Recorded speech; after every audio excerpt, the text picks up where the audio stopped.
कितीही लवकर उठलं तरी काम आवरत नाही. काहीही झालं तरी दुपारी खूप उशीरच होतो. सकाळचे कितीही वाजले तरी जाग येत नाही. आणि दिवसभर कितीही काम केलं तरी काम संपत नाही. असं किती जणांबरोबर होतं. तर हा व्हिडिओ फक्त त्यांच्यासाठी. व्हिडिओ शेवटपर्यंत नक्की बघा. व्हिडिओ आवडला तर लाईक, शेअर, सबस्क्राईब, कमेंट नक्की करा. हाय, हॅलो, नमस्कार मंडळी. स्नेहलता संदीप या चॅनलमध्ये मी स्नेहलता तुमचं सगळ्यांचं अगदी मनापासून स्वागत करत आहे.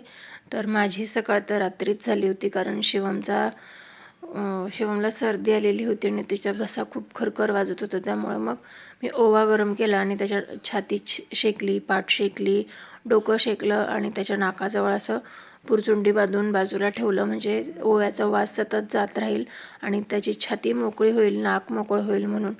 तर हे मी त्याच्या लहानपणापासून करते आणि त्याला याचा अजून पण आराम पडतो. म्हणजे अगदी कुकुलं बाळ होतं ना माझं शिवम, तेव्हापासून मी ही गोष्ट करते. तर इथून सरळ नाकातनं वास जातो, छातीला जातो आणि तोंडातनं श्वास घेताना जातो. त्यामुळे मग त्याची छाती मोकळी राहते. हा मी कायमस्वरूपी उपाय करते. तुमच्याकडे जर लहान मुलं असतील तर तुम्हीसुद्धा हा उपाय नक्की करू शकता. कारण ओव्याने लहान मुलांना, ओव्याने, लसणाने, मोहरीच्या तेलाने लहान मुलांना खूप जास्ती प्रमाणात फरक पडतो. त्यानंतर मैत्रिणीनं 5:15ला माझी सकाळ सुरुवात झाली असते. शिवमच्या बाबांची फर्स्ट शिप होती. त्यामुळे मग त्यांचा टिफिन वगैरे रेडी करणं, पण फक्त मी त्यांचा एकट्याचा टिफिन रेडी करत नाही, तर त्यांच्यासोबत आमचाही डबा म्हणजे जेवण वगैरे बनवून घेत असते. म्हणजे परत मला चूल पेटवायला लागत नाही किंवा गॅस पेटवायला लागत नाही, परत किचनमध्ये तो डबल वेळ द्यायला लागत नाही. त्यामुळे मग आजचा मेन्यू होता छोलेची भाजी आणि चपाती. खरं तर त्यांचं ऑफिस इतक्या लवकर म्हणजे 6:30ला जातात ते, तर त्यावेळेत त्यांना वेगळा नाश्ता वगैरे या सगळ्या गोष्टी होत नाहीत. त्यामुळे मग मी 5:15ला उठून त्यांचा टिफिन रेडी करत असते. 5:30 म्हटलं तरीसुद्धा चालेल. तर छोले आधी मी कुकरला लावून घेतले. कुकरला लावल्याने ते काम सोपं होतं. त्यानंतर छोले होत आहेत तोपर्यंत मी कांदा कापून आणि टोमॅटो फ्राय, म्हणजे कांदा टोमॅटो फ्राय करून होईल एका बाजूला. तर त्यासाठी मग मी हे करून घेत होते. जिऱ्याची फोडणी दिली थोडीशी आणि त्यानंतर त्यामध्ये कांदा वगैरे टाकला आणि 1-2-5 मिनिटांनी टोमॅटो वगैरे टाकला. कारण मी आता सध्या वाटणाच्या भाज्या बंद केलेल्या आहेत. चॉप करून मला जेवढ्या भाज्या करता येईल तेवढ्याच मी करते. आत्ता मी सकाळीच विचार केला की मी एक चॉपिंग मशीन जे असतं ते घ्यावं, म्हणजे माझं काम पटकन होईल थोडंसं.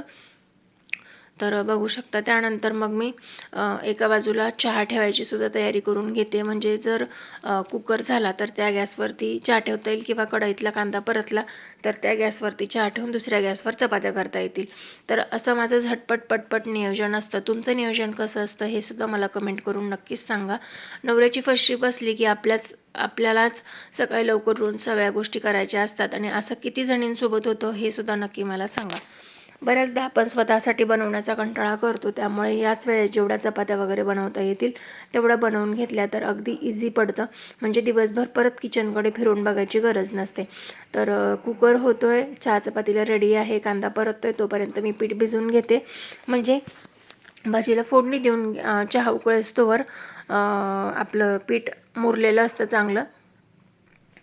तर मी ही सगळी तयारी करून घेत असताना एक गोष्ट लक्षात आली की आपण इतरांसाठी करताना, सगळ्या गोष्टी करताना किती धावपळीने आणि आवडीने या सगळ्या गोष्टी करत असतो, पण जेव्हा स्वतःसाठी करायची वेळ असते तेव्हा अजिबात तो उत्साह आणि त्या गोष्टी अजिबात नसतात. पण मी माझ्यामध्ये स्वतःमध्ये बदल करायला सुरुवात केलेली आहे आणि तेच सगळे बदल तुमच्यासोबत शेअर करते. मैत्रिणींनो, मी योगा सुरू केलेला आहे, त्यानंतर थोडंफार वॉकिंग सुरू केलेलं आहे, डाएट सुरू केलेलं आहे, त्यानंतर लवकर उठणं ही गोष्ट सुरू केली आहे. कारण माझ्याकडनं खूप उशिरा उठायचे मी, खूप गोष्टी राहून जायच्या, त्यामुळे मग खूप गोष्टी होत नव्हत्या, त्यामुळे स्वतःसाठी वेळ मिळत नव्हता. मग विचार केला की थोडंसं सकाळी लवकर उठू, सगळ्या गोष्टी छानपैकी आवरू, सगळ्या गोष्टी मॅनेज करू आणि त्यानंतर मग दुपारी हवं तर थोडाफार आराम करता येईल. त्यामुळे मग मी हे सगळं सुरू केलेलं आहे. तुम्हाला कसं वाटतं नक्की सांगा. तर बघू शकता गरम छोलेची भाजी तयार आहे, पोळ्या झालेल्या आहेत, त्यानंतर चहाही होतो आहे. तर या पद्धतीने मी टिफिन रेडी करून घेत असते. तुमच्याकडे टिफिन कोणत्या पद्धतीने रेडी करता तुम्ही ते नक्कीच सांगा. तुम्ही टिफिनला काय काय देतात हे सुद्धा कमेंट करून सांगा, म्हणजे मला त्या गोष्टी टिफिनसाठी रेडी करता येतील. तुम्हाला जे पाणी दिसतंय ते पाणी वरून आहे बरं का, आतमधून नाही. तर या पद्धतीने मी बनवलेला टिफिन रेडी झालेला आहे. त्यानंतर शिवमचे बाबा ऑफिसला गेले, लिफ्ट बंद असल्यामुळे मग त्यांना जेण्याने जावं लागलं. त्यानंतर ते गेल्यानंतर ते साधारण 6:20ला 6:25ला जातात. त्यानंतर मग मी भांडे धुवून घेतले. कुकर आणि पीठ भिजवलेली टोप तो मी भिजवून ठेवलेला आहे, कारण ते थोडेसे भिजले की स्वच्छ निघतात. तर इथे भाजी आमची रेडी आहे, चपात्या पण झालेल्या आहेत, किचन साफ करून झाला आहे माझा. त्यानंतर माझं बाळ अजूनही झोपलं आहे, कारण त्याला खूप जास्ती प्रमाणात सर्दी झालेली आहे, म्हणून म्हटलं त्याला थोडासा आराम करू द्यावा. पण तोही कसला खूप शहाणा आहे माहिती आहे का, की त्याला आज मी आराम करू देणार होते तर आज झोपला नाही, उठून बसला लवकर.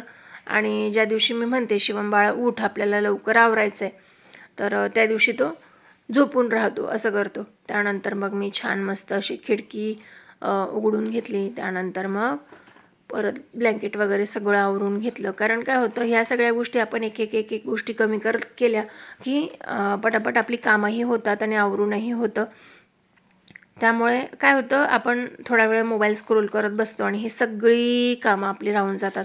त्यामुळे मग मी आता असं ठरवलेलं आहे की सकाळी मोबाईल स्क्रोल करत बसण्यापेक्षा आधी पटापट ही कामं आवरायची आणि मग दिवसभर आपल्याला तेच करायचं आहे, नाही का.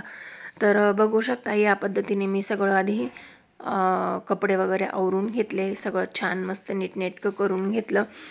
आज बेडरूममधल्या थोड्याशा गोष्टी मला आवरायच्या आहेत, त्या मी तुमच्यासोबत पुढे शेअर करेनच. पण त्यासाठी तुम्हाला माझं चॅनल सबस्क्राईब करावं लागणार आहे. व्हिडिओ आवडला तर व्हिडिओला लाईक, शेअर आणि चॅनलवर नवीन असाल तर सबस्क्राईब नक्की करा. तुमच्यासारखीच मी ही एक सर्वसामान्य गृहिणी आहे आणि आपले जवळजवळ 6,500 सबस्क्रायबर पूर्ण झालेले आहेत. त्यासाठी खरंच खूप मनापासून थँक्यू. पण तितकेही सबस्क्रायबर अजून आपले व्हिडिओ बघत नाही आहेत, तर व्हिडिओ आवर्जून बघा, व्हिडिओला लाईक करा, शेअर करा आणि कमेंट करा. त्यानंतर बेडरूम तर आवरून झालं. त्यानंतर आता वेळ येते ती हॉल आवरायची. मी ज्यावेळेस हॉल आवरला त्यावेळेस शिवम झोपलेला होता, त्यामुळे मग टेबल वगैरे मी सगळं आवरून ठेवलं. त्यानंतर त्याची खेळणी आवरण्यामध्ये खूप वेळ जातो. खरं तर जेव्हा आपण ही खेळणी आवरतो तेव्हा आपलं गोकुळ, सजलेलं गोकुळ आपण मोडत असतो. जोपर्यंत आपल्या घरात लहान मुलं आहेत तोपर्यंत पसारा होणार आहे, खेळणी येणारच आहेत. त्यामुळे भरलेलं घर हे गोकुळासारखं असतं. त्यामुळेच मुलांच्या खेळण्यांचा कंटाळा कधी करू नका.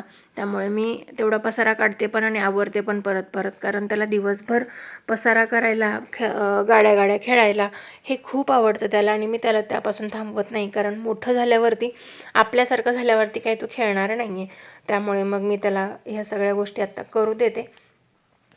आणि ह्या सगळ्या गोष्टी जेव्हा सकाळी माझ्या आवरून होतात ना, तेव्हा मला माझा वेळ जेव्हा मिळतो ना त्यावेळेत मी लसूण सोलून ठेवणं, शेंगा फोडून ठेवणं, गहू निवडून ठेवणं, त्यानंतर भाजीपाला निवडून ठेवणं, एखाद्या वेळेस मग फरशी घाईघाईत पुसलेली असेल तर मी छान साबण घेऊन फरशी घासून पुसून काढते. तर या सगळ्या गोष्टी मी करत असते. तुम्हीसुद्धा असंच करता का तुमच्या एक्स्ट्रा टाईममध्ये? मला कमेंट करून नक्कीच सांगा. माझा व्हिडिओ तुम्हाला कसा वाटतो हे सुद्धा कमेंट करून नक्कीच सांगा, कारण तुमची एक कमेंट माझं काम करण्याचा उत्साह वाढवत असते. खरं तर माझा एखादा व्हिडिओ, क्लिनिंगचा व्हिडिओ, डस्टिंगचा व्हिडिओ जर व्हायरल झाला ना तर मी अजून त्या प्रकारचे व्हिडिओ बनवायला सुरुवात करते, कारण तुमचं मोटिवेशन, तुमचं प्रोत्साहन असतं मला. तर बघू शकता ऑलमोस्ट माझं सगळं काम डाऊन झालेलं आहे.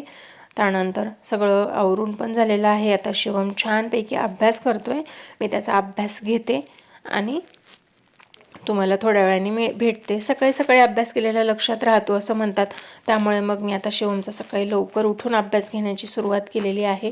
कारण आपण स्वतःकडे लक्ष देतो तितकंच मुलांकडेही लक्ष देणं गरजेचं आहे. तर बघू शकता आमच्याकडची सुंदर सकाळ काहीशी अशी आहे. पावसाळ्याचे दिवस आहेत त्यामुळे सगळीकडे हिरवळ पसरलेली आहे. ढगसुद्धा आलेले आहेत भरपूर प्रमाणात.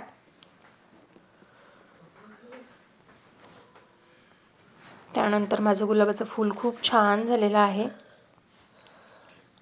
कसं वाटतंय सांगा बरं का. तर तुम्ही बघितलं असेल मैत्रिणींनो, ऑलमोस्ट माझं बऱ्यापैकी काम झालेलं आहे. तर म्हणजे फक्त काय राहिलं आहे, कपडे धुवायचे आहेत, मला आंघोळ करायची आणि भांडे घासायचे आहेत. आत्ता आम्हाला सुतक आहे त्यामुळे देवपूजा मी करत नाही आहे. पण मैत्रिणींनो, खूप बदल झालेले आहेत या सवयीमुळे माझ्या. तुम्ही बघितलं असेल की माझं सकाळी आत्ताच 7 वाजलेले आहेत. 7 वाजायच्या आधी माझं स्वयंपाक झालेला आहे. माझ्या अर्धे भांड्या झालेत, किचन साफ करून झाला आहे, अंथरूण आवरून झालेले आहेत, घर झाडून झालेलं आहे. त्यानंतर शिवम उठला आहे, शिवम अभ्याससुद्धा करतो आहे. म्हणजे इतकी सगळी कामं आवरायला साधारण आपल्याला दुपारी 1-2 तास लागतात. पण सकाळी लवकर उठून जर केलं तर फटाफट सगळी कामं होऊन जातात. त्यानंतर मला फक्त फरची पुसायची, कपडे मशीनला लावायचे, बाथरूम वगैरे धुवायचे, एवढीच कामं राहिलेली आहेत. मैत्रिणींनो, आधी काय व्हायचं की मी खूप उशिरा उठायचे. त्यानंतर मग घाईघाई पटकन शिवमची तयारी करून द्यायचे. त्यानंतर मग राहिलेली कामं मी दिवसभर आवरायचे. पण आता मी असं विचार केला आहे आणि सकाळी त्यामुळे शिवमला अभ्यास घेण्यामध्ये मला वेळ मिळत नव्हता. त्यामुळे मग मी आता काय केलं आहे की स्वतःचं रुटीन चेंज केलेलं आहे.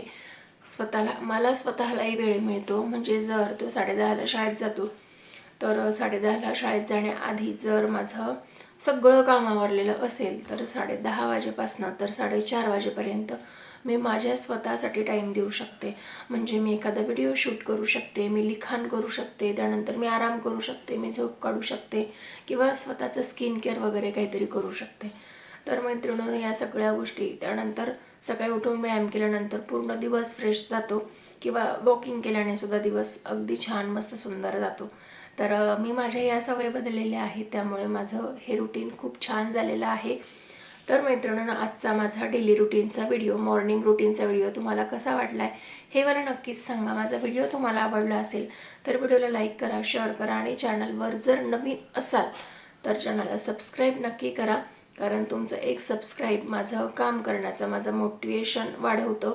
त्यामुळे तुमचं सबस्क्राईब, एक लाईक, एक कमेंटसुद्धा खूप गरजेचे आहे. चला तर मग भेटूया नवीन व्हिडिओमध्ये नवीन काहीतरी. आणि तोपर्यंत स्वस्त राहा, मस्त राहा, स्वतःची काळजी घ्या. Bye bye.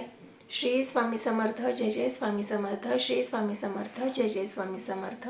Bye bye.